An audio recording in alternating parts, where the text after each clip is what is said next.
Sem lây thung ai nun thạc na Silung ai gil chani Gentay na le haksat na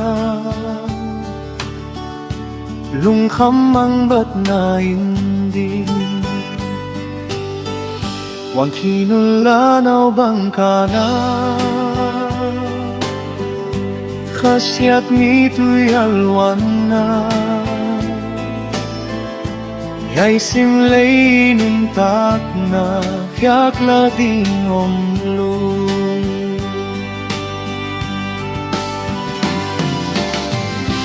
Anwam zogam tun na dinga Ipay nagam hiyay simlay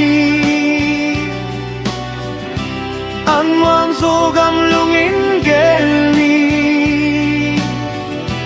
Tut koluin pay zelni Anwam zogam zwanin Tungkal tang bangidam sungin Diktat na to na semni Gitlo na te paisanin Hoy na ingilaw soni Kaphamlo dingom kay hangin Kapham ding at lelhihan Tom kalinun tak sungin Tudigup na onghi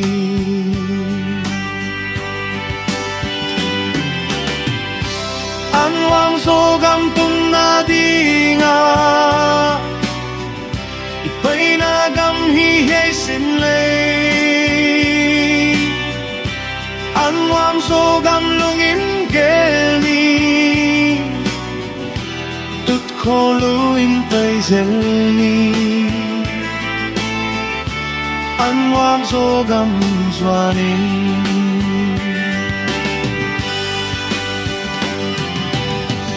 Nunop na kimomlo simlaya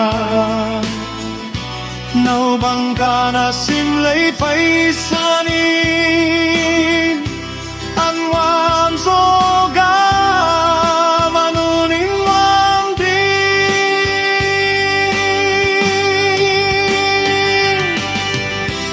Anwam sogam tun na dinga Ipay nagam hihey simlay Anwam sogam lungin gelni Tut koluing paisalni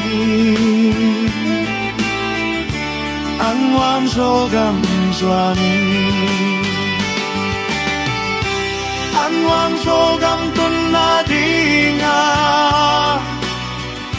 Ipay nagam hihey simlay Anwam sogam lungin gelni Tut koluing paisalni Anwam sogam